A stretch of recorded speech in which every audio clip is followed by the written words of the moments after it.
মিশর এবং সৌদি আরবের মাঝামাঝি এখন আমি এখানে দাঁড়িয়ে রয়েছি। সেটা হচ্ছে সৌদি আরবের একদম বর্ডারে।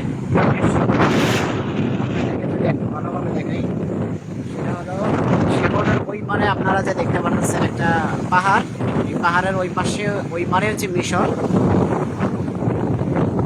এটা হচ্ছে পুরোটাই আপনারা দেখতে পারতেছেন, পুরোটা হচ্ছে সৌদি আরবের একটা সীমানা বর্ডার।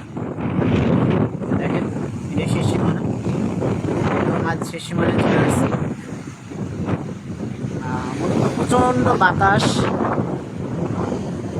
বিকালবেলা প্রচণ্ড বাতাস, সাগরের উত্তাল ঢেউ, অসাধারণ একটি জায়গা,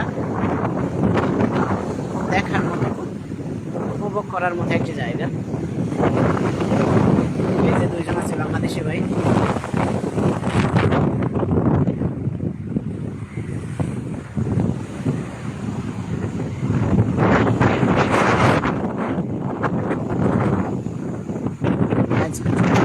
বিকেলবেলা এখানেই লোকজন চলে আসে ঘোরার জন্য।